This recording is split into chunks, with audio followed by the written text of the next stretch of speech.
Give me love, give me love, give me peace on earth. Give me life, give me life, keep me free from birth. Give me hope, help me cope with this heavy load, trying to touch and reach you with heart and soul.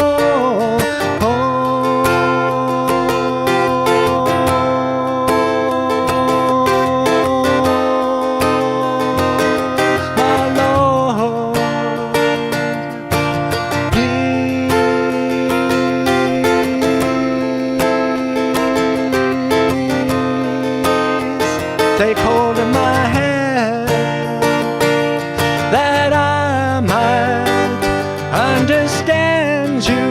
Won't you please, oh won't you give me love, give me love, give me peace on earth. Awesome. I'm thinking, you think maybe Reverend Rose forgot to tell Lesley she's speaking today? Let's see, it's called Tap Into Your Superpower. Maybe we all need to tap into our superpowers and see if we can find her. There she is. Yay! Looks like she's got a heavy load. He ain't heavy, he's my brother. Oh my gosh, I cannot believe I lug all this stuff around with me. Gosh, all the stuff that's ever happened, I carry around all the time. I don't know where to put it. Okay.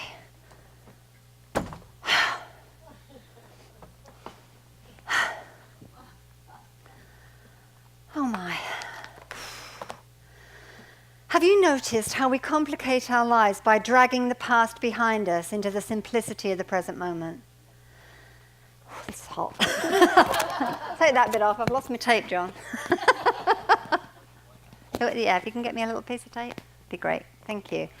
So many years ago in Japan, 2 Zen monks, one old and one young, were walking along a very muddy path on their way back to the monastery when they came upon a lovely young geisha standing at the edge of a very fast-flowing brook.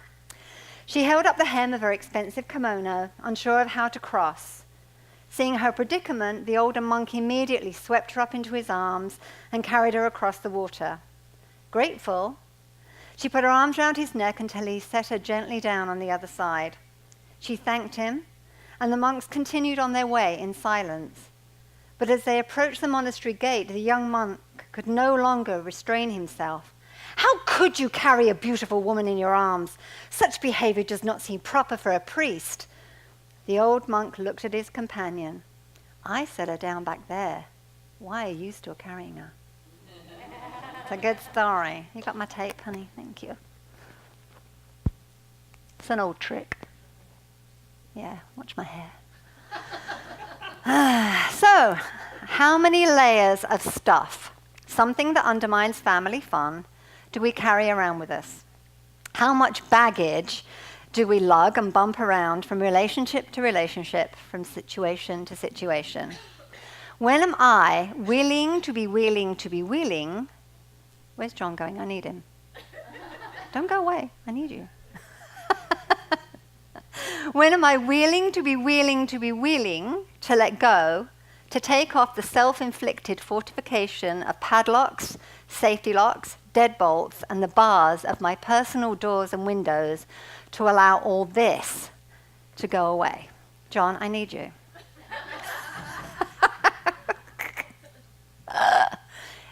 I have enough heavy stuff without lugging this thing around as well. Okay, I'll be back for it in a minute. Okay? In a minute? No, I want you to take it away. There, somewhere now, please. Okay. Thank you, darling. Such a sweet man. All right, so let's see what's in this suitcase. Oh, my gosh. Wow. Why do I carry so much stuff around with me? Oh. Or is it not that one? Maybe it's this one that I should look at first when I get the courage to look at stuff. Oh my gosh, where is all the stuff that I carry around with me? Oh my gosh, here's one. Here's one. All right. Oh my gosh. How much of this do we carry around with us? Wow, has anybody got any fear? Time to let that go. Whew, it's magic. How about this? Jealousy. Anybody have any problems with that? Not so much now that I growed up a little bit, but that was a hard one to get rid of. Maybe I carry some of it now and again. Let's see what's in here. See? Oh. Resentment. Oh my. Well, we'll ignore that one for a minute. Okay. I might have gone out of order here, but I don't know. Yeah, got a lot of this. Regret. Regret of the shoulda, woulda, couldas. Yeah. Should have gone to college. Should have been a doctor. Should have been all the things my mom wanted me to be, right?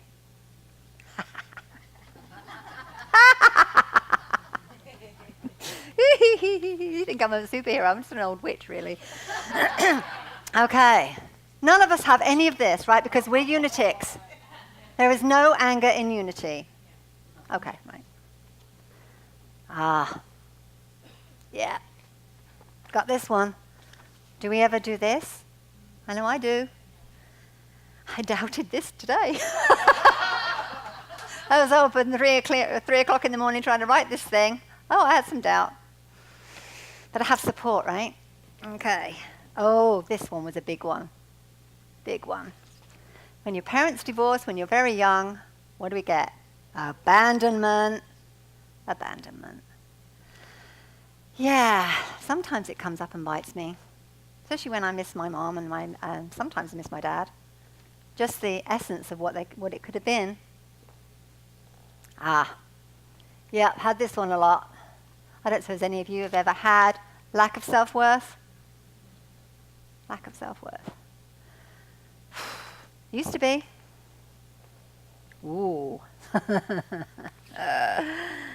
Yeah, the fear of intimacy. Somebody getting close. Wow. That's a big one. Again, I don't suppose any of you have ever had any of this. I'm just alone on my little planet. Oh, good. Fear of success. Oh, yeah. Yeah, well, what if I succeed? I'll be successful. Wow. Maybe I'm as good as I think I am sometimes. Maybe I'm not, but today I am. Success is great. Okay. I don't want to do this one anymore. I keep doing it and it keeps coming back. Forgiveness. Really? Didn't we go through this already? Didn't I already forgive you? I'm done with forgiveness. Oh well. We'll visit that one again. Oh boy. Okay, I think that's all I want to take out of there for now. Let's try Let's try this one. It's like sort of reverse Christmas. I know what's in here.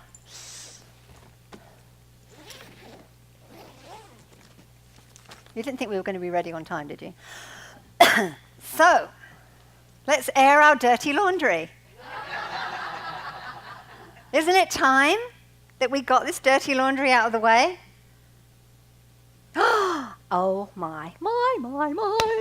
This stuff isn't even mine. It's been carried around for generations. This is a skeleton in the cupboard. This secret belonged to my great-grandmother. We never spoke about it. No, because what if people found out? What if the neighbors knew? I don't even know what the secret was anymore, but it's talked about. Still, in this generation, it's said, well, yeah, your great-grandmother did it that way. What the heck was she hiding? Apparently a skeleton in a cupboard. I'm so tired of carrying around other people's stuff. Beginning with C. Well, I'm just going to take care of him. I'm going to plant him on his little stand. There you go. That's what I think about you. That one's empty. Yay. Okay, so I guess it's time to look in this one. Oh my. The book. The book. It's the journal. The journal of the stuff that was said. The day he said I was fat. Wasn't a funny day.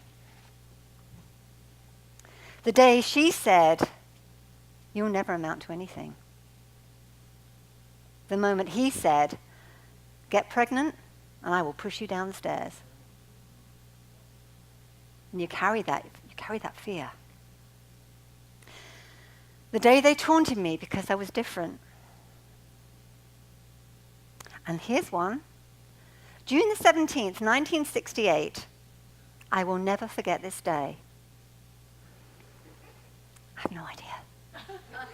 But on that day, it was probably very, very important. Probably falling in love for the first time or something. So all the things that they said, and I believed that was true at the time. Time to get rid of the little black book.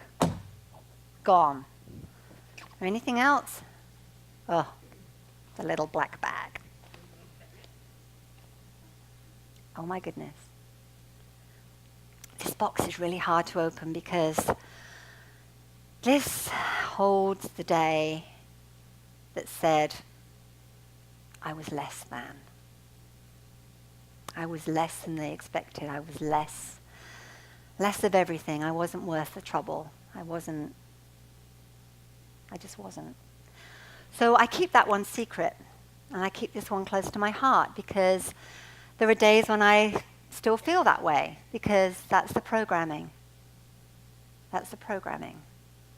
But one day, I will be able to unlock that forever and know that I am more than and not less than. So can I have my podium back, please? Look at that strong man. Thanks.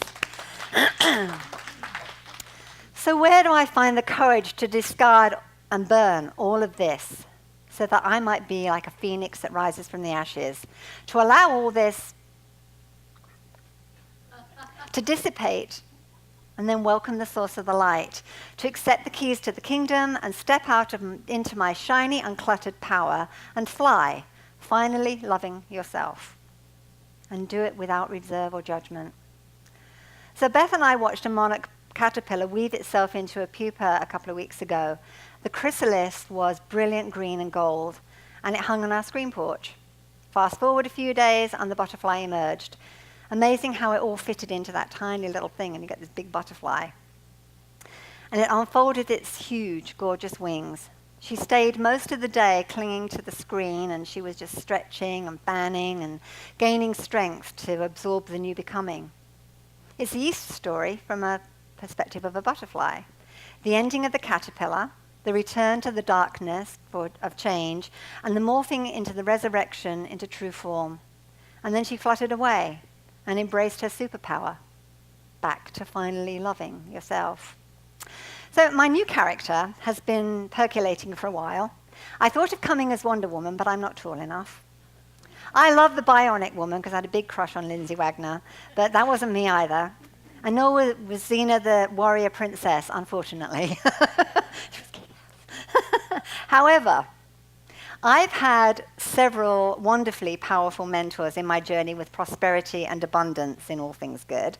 And I facilitated PP, it's Prosperity Plus if you're not familiar with that secret form. PP, you can do PP1, PP2, you can do anything. So what else could I be but da-da-da, da-da-da, da-da-da, da-da-da. Excuse me a moment. Da-da-da. Hang on. Nearly there. Da-da. Too much hairspray. Ow. Is it still there? Oopsie. Done it again. All right. So I have my sword of truth, which is very convincing. I have my amulets of power, peace, and spiritual healing is laughter is spiritual healing. I am the prosperity princess.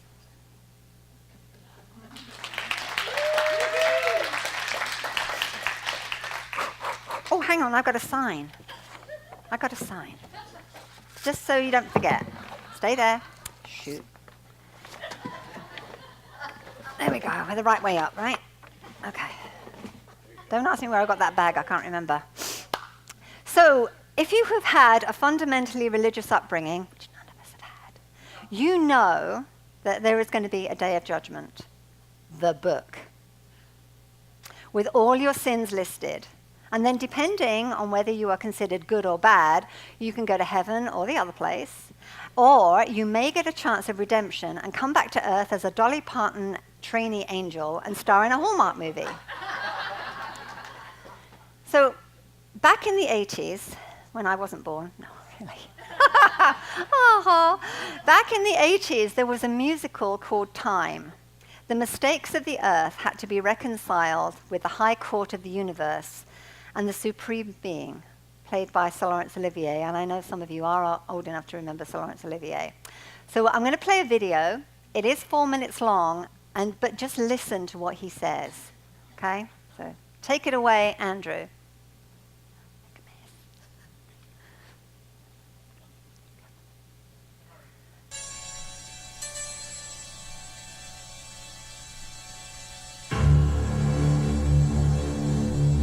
Stand before me on the sign of infinity, all you of the earth.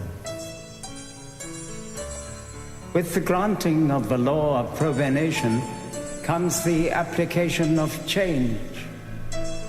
I will give you the key. And with this knowledge, please realize, comes the responsibility of sharing it. I will show you the way. It's very simple. Throughout the universe, there is order in the movement of the planets, in nature, and in the functioning of the human mind. A mind that is in its natural state of order is in harmony with the universe, and such a mind is timeless. Your life is an expression of your mind. You are a creator of your own universe. For as a human being, you are free to will whatever state of being you desire through the use of your thoughts and words. There is great power there. Can be a blessing or a curse. It's entirely up to you. For the quality of your life is brought about by the quality of your thinking. Think about that. Thoughts produce actions. Look at what you are thinking. See the pettiness and the envy and the greed and the fear and all the other attitudes that cause you pain and discomfort. Realize that the one thing you have absolute control over is your attitude. See the effect that it has on those around you.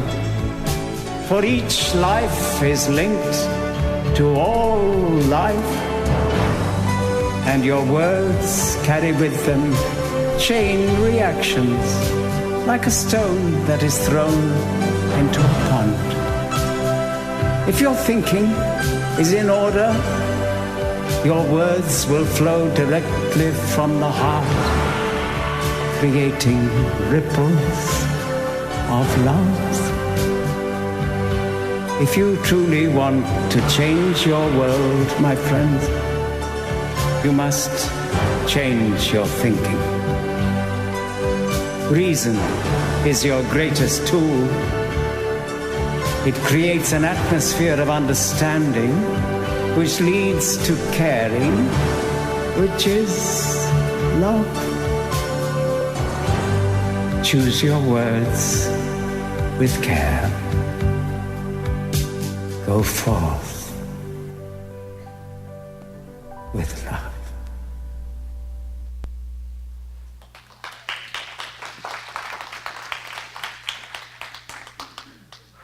I love that. It is really, really powerful, and Sir Laurence Olivier was probably one of the greatest actors of the 20th century. So, we are told over and over again that thoughts become things. Choose the good ones. Change your thoughts, change your life. As you believe, so you will become, etc., etc., etc. We know this. And I believe that in many ways we are implementing and creating habits of right-minded thinking. I know we're all good people, but sometimes I forget who I truly am, a child of God.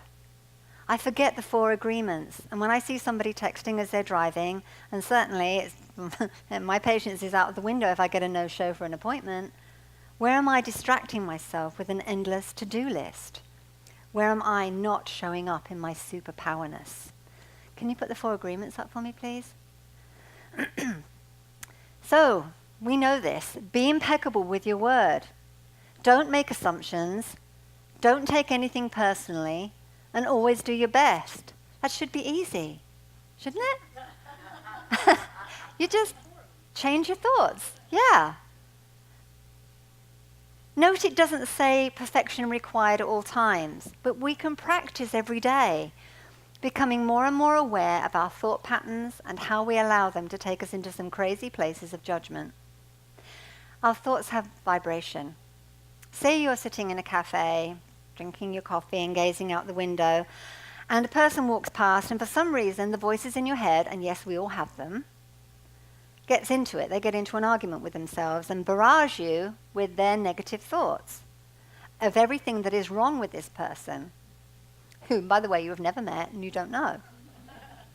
Maybe they've got some kind of oddity or something about them you just don't like.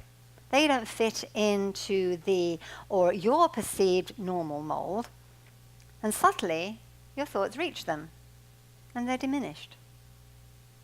So if we could quieten the voices, and it is possible, and I'm practicing, I'm reading the Untethered Soul right now, all about the voices in your head. I'm normal, I'm feeling normal because everybody has voices in their head and I didn't know, I thought it was just me. So we can quieten the voices and send messages of love and compassion instead. And who knows, that vibration may travel through that window and change their day.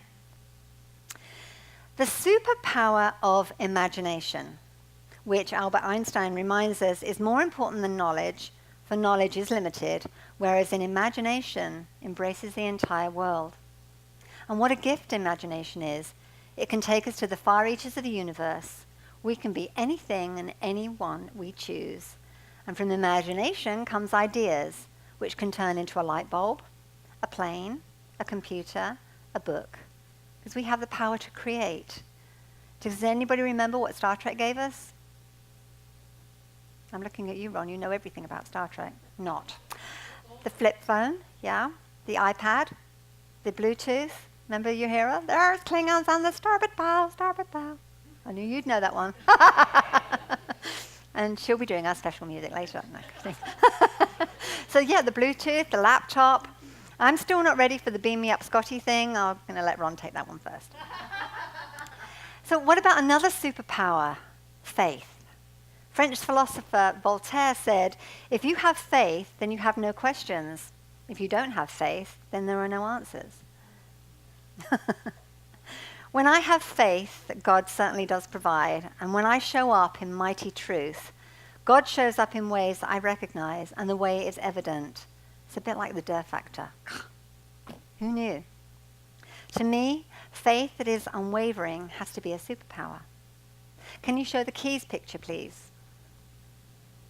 Okay. Here's one I made earlier. It's this cute. So Matthew 16 says, and I will give you the keys to the kingdom of heaven, and whatever you prohibit on earth will be prohibited in heaven, and whatever you permit on earth will be permitted in heaven.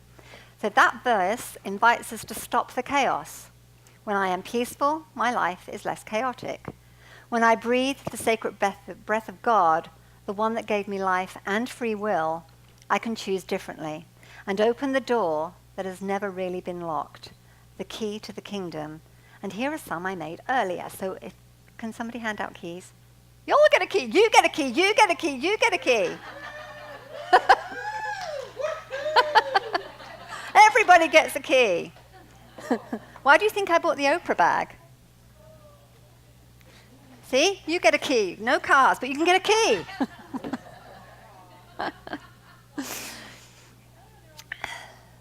Yeah, they're little skeleton keys. They're so cute. Well, I got the biggest key. Na, na, na, na, na. I don't even know where I got this from, but I like it. Big door. So I'm throwing in hope, joy, and happiness into my superpower recipe, as well as a dash of fun, because we all need that, and plenty of laughter, because we definitely need that. And all this is calorie-free. Yay! In fact, I'm wondering how many calories we can burn just by laughing. Worrying about the electric bill right now isn't doing anything productive. Spending time in these moments with some smiling is far more beneficial, in my opinion. So what superpower do you have, Ron? What's your superpower? What is something about you? Love. Okay. Judy? Patience. You're a teacher. How about you, Ron? You got a superpower? Drink a lot of wine. Okay. Can you turn it into water? Later on, maybe, when you've drunk the wine and you go and change it into water. Heidi, what's your superpower? Love. Okay, cool. So the most important superpower that we have is love. You get a key. No. The purest kind, the unconditional love. It's the webbing of our existence. We're created from it. And loved so much that God sent that energy forth in human form. It is the love that conquers fear, the love that sustains, and love that gives us a zest and joy for the beautiful life we are and have. From the love chapter in Corinthians, usually used at weddings, but it's love. We gain nothing without love. Love is patient and kind. Love does not envy or boast. It is not arrogant nor rude. It doesn't insist on its own way. It's not irritable or resentful, and it does not rejoice in wrongdoing, but rejoices with the truth. Love bears all things, believes all things, hopes all things, and endures all things, because love never ends. And so now faith, hope, and love abide, these three, but the greatest of these is love. I think that's a familiar verse for all of us. So Jesus said, love one another as I have loved you. So let it show in our thinking and our words, because that is our birthright. Can you show the Buddha, please? So before you speak, let your words pass 3 gates. Is it true? Is it necessary? And is it kind? And when we have that awareness of how powerful our words can be to comfort or crush, when we can have that awareness, it helps us think again. So I've got homework for you. To do that, well, wherever it went, is forgotten. So that's your homework. Be aware of your words. And if you can't envision what the recipe for a zesty, superpowered life is, it looks like this. That's my dog. Now you can't, I don't do a talk without doing anything about my dogs. So that is my dog Twiglet, Springer Spaniel, and she's in the buttercups. Yeah, she's a Springer Spaniel. And so that's what I like my life to be. I want to bounce around with the joy of living in the buttercups. Why not? That says it all for me. So I'm off to find some buttercups. And thank you very much.